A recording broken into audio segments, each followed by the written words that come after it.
mom came into the room and she's like, look at my phone. And then I couldn't see it, so I had to look at mine. I'm like, oh. Yeah, it's going to be a good game, but I can't bet against Tom Brady. I have the Bucs winning 31-27 and Tom Brady going to his 10th championship. Aaron Rodgers and his people were like, they listened to our episode and they said, hold our cheesehead or coat.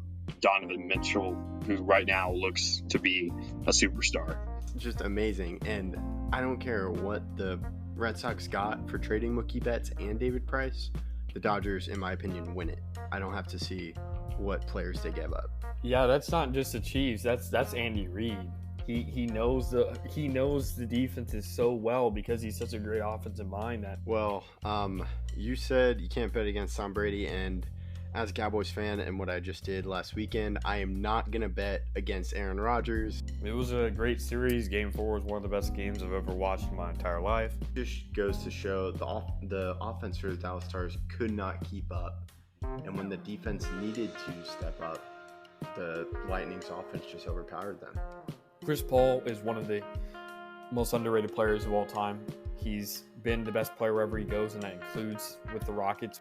Yeah, Connor McDavid, Leon Draisaitl. I mean, that's all I can really say. There's 2 of the top 5 players in the league, and they are very, very good. Yeah, and I really think the Clippers' chance to win the championship was last year, and they were up 3-1 against the Denver Nuggets. Hello, I'm Taylor Hearn, and you listen to the Outsiders' Opinions with Kevin and Austin.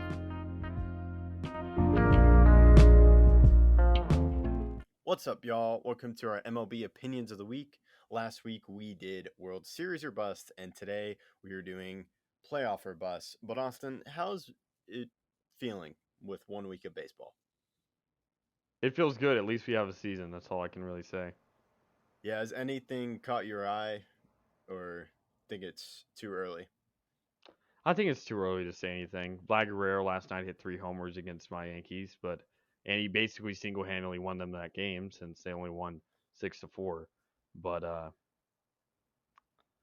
that's just how baseball rolls sometimes. I'm excited with some like DJ LeMahieu. He's starting off hot. Aaron Hicks, even though a lot of people dislike him for some reason, he's starting off well. I'm just worried about IKF and Kyle Higashioka. We'll see how they pan out, but Connor Falefa has struggled, and so has Kyle. So we'll see how those, like I said, how those work themselves out. But I'm just excited to have baseball back. Yeah, I'm excited as well. And then I've definitely been enjoying watching the Rangers. And the thing that caught my eye when I was watching the Rangers was probably the Barrios start. Like, he didn't make it out of the first. No, he did. No, he didn't make it out of the first inning. Barrios for the Blue Jays. Yeah. I'm a little worried about that. Like, I was like, wow, that's really surprising because the Rangers, I don't know if that speaks to how good the Rangers offense is. I would probably lean more towards I'm a little bit worried about Barrios. So that's like the only thing that caught my eye. And then the Guardians, Stephen Gwynn, who has yet to strike out. He's yet to have a swing and miss. Wow. Okay. Yeah. So that's something that's interesting. Just the Guardians pulling up a player out of nowhere and him just being great because they have great pitchers. And they have Jose Ramirez. Yep. Yeah. Who they got signed to a nice extension. That's true. They're finally deciding to spend some of that money. Yeah, and how about the Pirates spending money as well? With Brian Reynolds just agreed to a deal. And then Cabrian Hayes. Yep. And then I think those are the 2 things. But Cabrian Hayes, I think, was like the most. I think Brian Reynolds is also high up there. No, but like the Cabrian Hayes was the most money for the Pirates. Yeah. Ever. That's what I was saying. But like it's good. Like you have those 2 guys for a while, and then they have O'Neal Cruz coming up. So that was just something that caught my eye, and I'm glad they're spending that money because they shouldn't stink every year, but they've just been choosing to do that for some reason.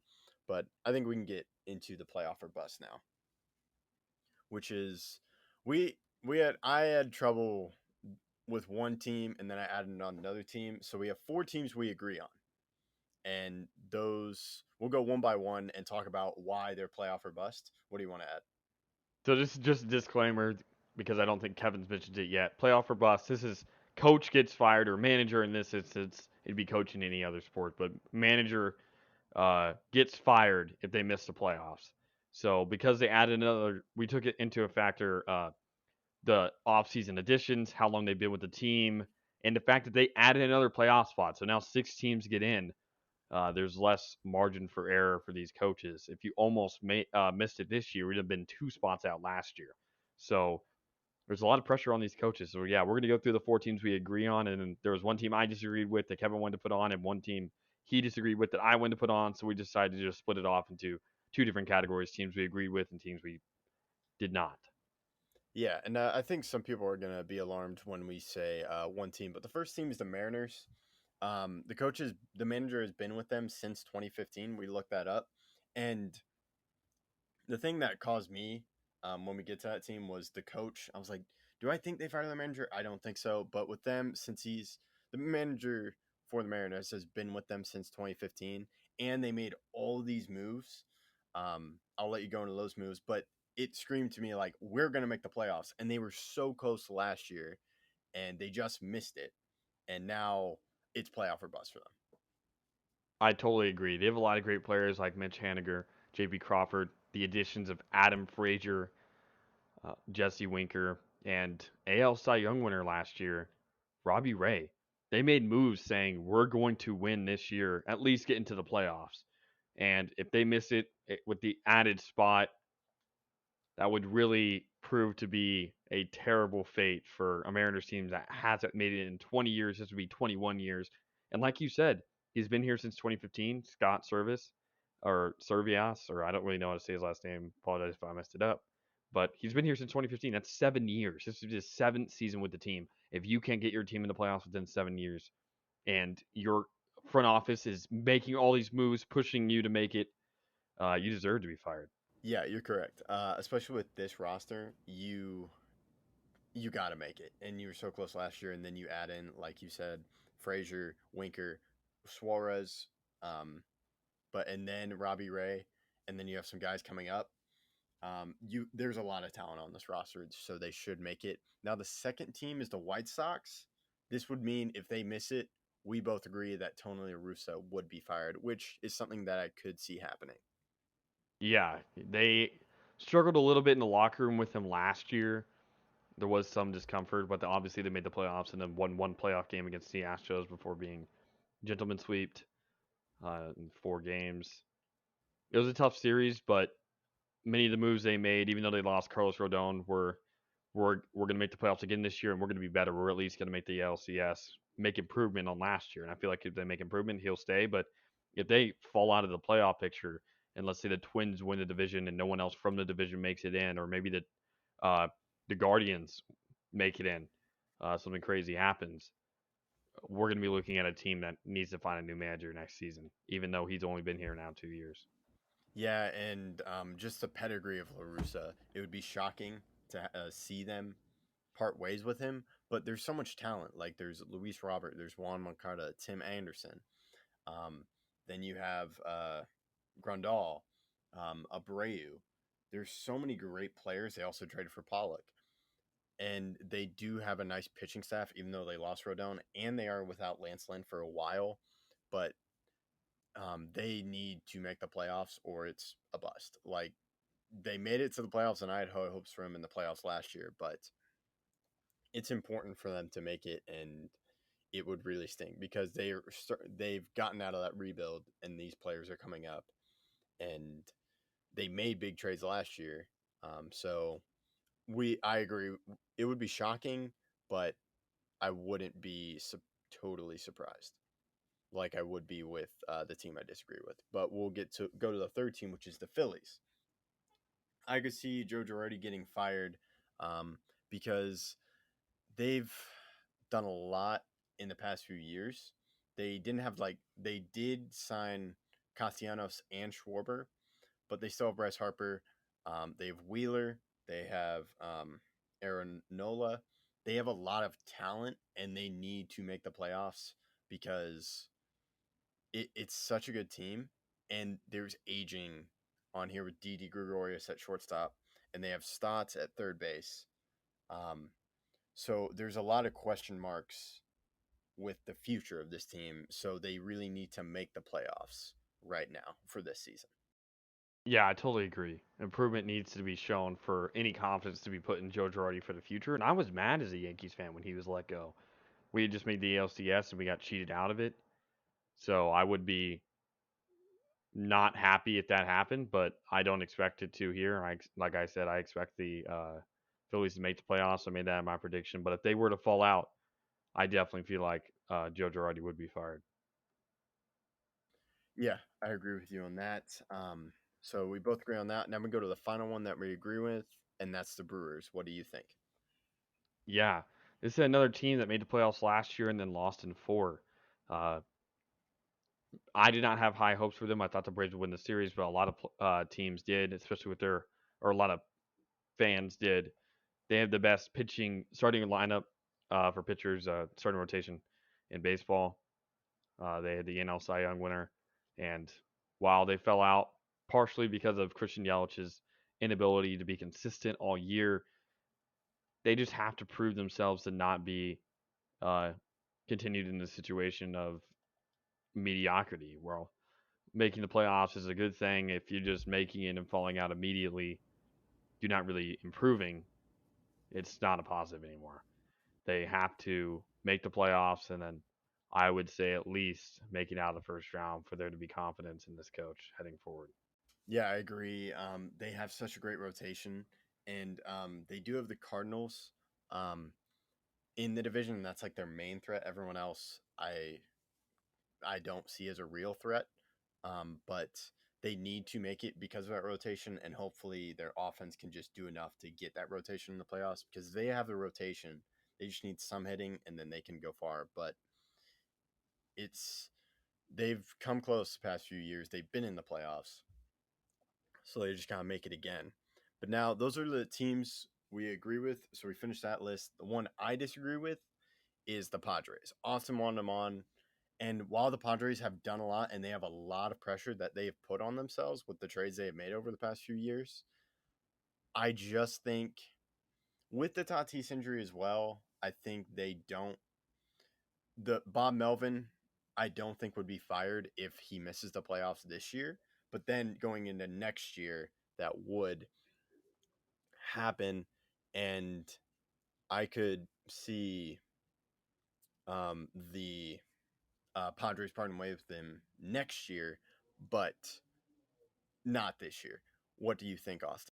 Yeah, so I understand those are good points. Fernando Tatis being out definitely does not help Bob Melvin and crew. However, this team is built to win now, and with the added playoff spot, 6 teams making it, you can't miss again. The NL isn't as furious a competition, I would say, as the AL, where there's teams like the Mariners, and you have what I would say the division of death right now with the Yankees, Blue Jays, Red Sox, and Rays. And Bob Melvin is not proven. We'll get to another coach here in a second that's won a World Series and has been to 2. Bob Melvin has not made a uh, an ALCS or NLCS during his time as a head coach, and I do think that hurts his chances of staying. There is not that proof of continuous success in his past, and I don't think Tatis is going to be out too much longer in the season, and I still feel like he'll be there long enough for him to be fired after the end of the year. They still have Adam Frazier. They still have not Adam Frazier, Jake Cronenworth. They still have Eric Hosmer. I know that people are hating on him, but he's won a World Series before. He's still a quality first baseman. He just had the issues in the locker room. They have Manny Machado, who's one of the best third basemen, at least defensively in the league. And when he gets going offensively, definitely on that side of the ball, too. CJ Abrams is coming through. Blake Snell. They have a great pitching staff. I just don't see how this isn't the year. And despite Tatis being out at the very beginning of it, I don't think that would hinder the Padres from firing him. And I'm not saying I would fire him. This is a prediction, what I think the Padres would do. There's a lot of other California teams that are doing very well right now. The Giants, the Dodgers, namely. And the Athletics kind of tore everything down, but they have a good record to start the year at 4-2 or 4-3, 4-2, 4-3, 5-2. I know they won today against the Rays, and then There's also the Angels, who should have a bright future. I say should have. And we'll talk about them in a minute. But I do feel like the Padres are a team that needs to win this season. If they don't, I really would see Bob Melvin being fired because, like I said, he does not have that past history of success to back him up for why this failure this year is okay to let by. I just think you just brought him on like he was in Oakland for like 10 years from 2011 to 2021. I just think you have to give him 1 year to get used to it. And then the second year, you can fire him. I think it would, I just can't see him firing him. Like, even with the Padres, how they try to rush a lot of things, I just can't see him doing it. And that was like my main disagreement. Like, because I agree with everything else. Like, they should make the playoffs and there's tons of pressure. It's just, I don't think they fire Bob Melvin after they just hired him away from the Athletics. But on the contrary, for the next team we disagree on, I have the Anaheim Angels. I could see Joe Madden getting fired because they signed Syndergaard for a 1 year deal. They have Ohtani. They have Trout, the two best players in the game. They also have Rendon at third base. They have young players like Jared Walsh and Brandon Marsh that I feel they have to make the playoffs because you have the top two players in the game in Ohtani and Trout, and you brought Madden to get you to the playoffs, and they haven't done that yet. Even with Trout being injured, has been an excuse. I just think they have to do it. Rendon was injured last year. To me, it's playoff or bust. And if they don't, I could see them parting ways with Joe Madden. It's not really that you could see it; it's that you believe it. Do you believe it? They would. Yeah, I believe they would. Got it. I disagree with this for mainly two reasons. One being the fact that Rendon has not proved to be healthy during his time with the Angels, and they've had a lot of injury concerns with number of players. But my main reason is the fact that the entire pitching staff basically is completely new. Besides Russell Iglesias, this is a whole new pitching staff. And it's hard to put on a manager what you have to completely rebuild. It's like starting with a whole new team because you don't know how to build the rotations. You have not played with these players ever, really. You have to build the rotations. You have to build the system in the bullpen. You have to decide how you're going to play the game, and that could really be the difference. If one guy starts this game, one guy starts that game, it can be different matchup wise and otherwise. I just don't see it being logical for the Angels, and I don't think they do. Again, it's not just what my opinion is; it's what I think they do. I do not think they fired Joe Madden. He's won a World Series before in 2016. He went to the World Series in 2008, where they lost in five to the Phillies when he was with the Rays. I just don't see it happening because, like I said, they went all in on pitching, and you have to give that a season for it to grow to where you've been with the team, been with all those players, and all those players are in a new place. It's not like with the Padres where most of those pitchers have been there before. Most of these players have never been in an Angels uniform before, never pitched for them. They have to get used to everything. The ballpark's different. You have to get used to the stadium noise. You have to get used to your teammates. You have to get used to how your defense plays, the shift that your team plays, all that stuff you have to adjust to. And I do feel like that is going to be very hard for an Angels team this year. That, like I said, almost every pitcher on the team is completely new. That is a good point. My main thing is you have Trout and Ohtani, and you paid big money for Rendon. And with, like, they're the two best players in the game. I feel Joe Madden has the pedigree to work around and get enough to figure out the pitching staff just to get this team get by until he figures it all out and make the playoffs because he has the two best players in the game. Pitching is a big part of baseball. Pitching wins World Series. It does a lot for your team, and I feel like not only are the players adjusting, but also the managers adjusting. While, like in Bob Melvin's case, he doesn't have the pedigree behind him of winning a World Series or even being to a World Series. And like I mentioned, some of those pitchers, most of those pitchers, I would say, have already been there before, besides Sean Manaea and a couple others. So there's not much adjusting to do to the ballpark, which is a very pitchers-friendly ballpark. The Padres ballpark is. So I just feel like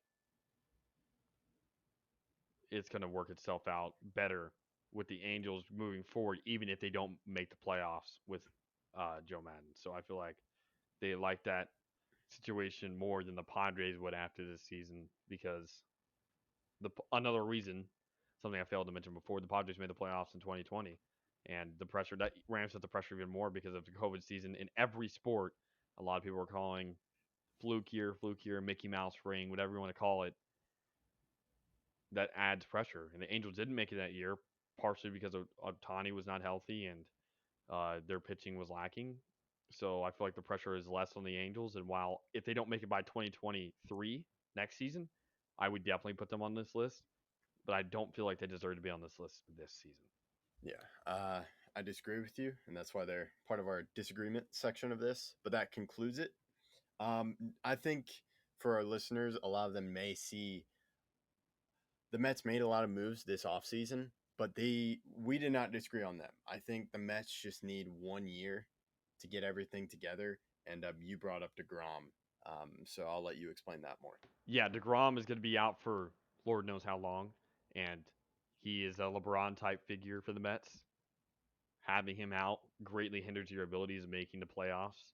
And even though you have Scherzer and have some other guys, I just don't feel like it's enough without DeGrom because I don't like their bats as much as I love their pitchers, at least their starters for that matter. And another thing is, first year for this manager, he has to adjust to everything in New York. The expectations that come with being in a team in New York, even the Mets have a lot of expectations, even though they're the little brother to the Yankees in terms of fan base. There's still a lot of diehard Mets fans, especially on the north side of New York. So while there is pressure there, DeGrom's injury, I do think, hinders the ability for them to be on this list tremendously, and it's their first year, for the manager's first year here. So I don't feel like it's fair to him to lose DeGrom and it be your first year, and you have to adjust to a lot of new things and with your pitchers and otherwise. So I don't think it's fair, and you and I agree with that. Yeah. So though that's our reasoning for why we don't have the Mets on this list. Let us know if you disagree with some of our teams, and feel we should have had a team on or taken a team off. Feel free to tweet at us and make sure to check out the World Series or Bust episode. Thank you for listening to Outsiders Opinions.